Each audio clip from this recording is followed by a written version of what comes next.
চলে এসেছি আজও একটা ধুতি পাঞ্জাবির কাজ নিয়ে। এই ধুতি পাঞ্জাবিটার অর্ডার এসেছিল কলকাতার জোড়াবাগান থেকে। একটা বোন মানে সোমা অর্ডার করেছিল তার বোনপোর জন্য। গৃহপ্রবেশের পুজোয় তার বোনপো এটা পরবে। সোমা আমাকে কোনো ডিজাইন রেকমেন্ড করে দেয়নি। তার শুধু দুটি আবদার ছিল। এক, পাঞ্জাবিটা লাল আর ধুতিটা সাদা করে দিতে হবে, আর পাঞ্জাবিতে ওর বোনপোর নাম লিখে দিতে হবে। বাকিটা ও আমার ওপরই ছেড়ে দিয়েছিল। বলেছিল, দিদি তোমার মনের মতো করে ডিজাইন করে দিও। তো ফার্স্ট অফ অল আমি পুরো পাঞ্জাবিটার ডিজাইনের আউটলাইনটা পেন্সিল দিয়ে এঁকে নিয়েছিলাম।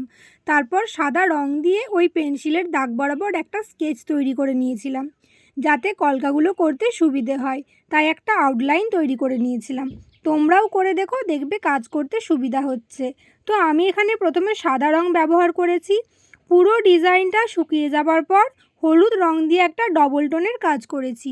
আমি অনেক দিন থেকেই ভাবছিলাম যে লাল পাঞ্জাবির ওপর সাদা হলুদের ডবল টোনের কাজ করব, তাই অর্ডারটা পেয়েই কাজটা করে ফেললাম। এই পাঞ্জাবিটার হাতার ডিজাইনটা তোমরা সকলেই দেখেছো, আর আজ পুরো ভিডিও নিয়ে চলে এলাম। আর তোমাদের সকলকেই জানিয়ে দিই, জামাই ষষ্ঠীর পাঞ্জাবি ও থালাবাটি ক্লাসের অর্ডার নেওয়া শুরু করে দিয়েছি। যারা অর্ডার দেবে ভাবছো, দেরি না করে ইনবক্স করো বা স্ক্রিনে দেওয়া নাম্বারে হোয়াটসঅ্যাপ করো। আবারও বলে দিই, সম্পূর্ণ সুতির কাপড় দিয়ে কাজ করি আমি। গোটা দেশ ও দেশের বাইরেও ডেলিভারি দিই। আরও বলে রাখি, আমি জুয়েলারিও বানাই। তাই যারা নিজের পছন্দ মতো জুয়েলারি বানাতে চাও, দেরি না করে চটপট হোয়াটসঅ্যাপ করো।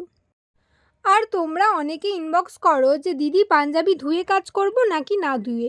আমি বলবো দুভাবেই কাজ করতে পারো, দুটো প্রসেসই ঠিক। আমি দুইভাবেই কাজ করে দেখেছি, রেজাল্ট একই আসে। ধুয়ে কাজ করলে একটু সময় বেশি যায়। তবে এই ধুতি পাঞ্জাবির শেডটা কিন্তু আমি ধুয়েই কাজ করেছি। ফার্স্টে ভালো করে ধুয়ে নিতে হবে, দেন শুকিয়ে নেওয়ার পর আয়রন করে কাজ শুরু করতে হবে। তো দেখো, তোমাদের সাথে কথা বলতে বলতে এখানে আমার ধুতির ডিজাইন করাটাও শেষ হয়ে গেল। এবার দেখো, তোমাদের আমি ফাইনাল লুকটা দেখাই। কীরকম লাগছে অবশ্যই কমেন্ট সেকশানে আমাকে জানিও।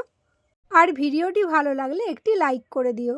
তোমাদের আরেকবার বলে দিই, তোমরা যারা আমার কাছ থেকে পাঞ্জাবি শাড়ি, ব্লাউজ, কুর্তি, ফ্রক ইত্যাদির ওপর ডিজাইন করাতে যাও, স্ক্রিনে দেওয়া নাম্বারে হোয়াটসঅ্যাপ করবে। এছাড়াও আমি জুয়েলারি বানাই। এছাড়াও বিয়ের পিঁড়ি, কুলো, গাছকৌটো, পানপাতা ইত্যাদির ওপর ডিজাইন করাতে হলে হোয়াটসঅ্যাপ করতে ভুলবে না। এরপরে দেখো, আমি কাস্টমার রিভিউটা অ্যাড করে দিলাম, আর তার সাথে পাঞ্জাবির কিছু ছবি অ্যাড করে দিলাম। তো কথা হচ্ছে পরের ভিডিওতে। Till then stay safe, stay healthy, bye by.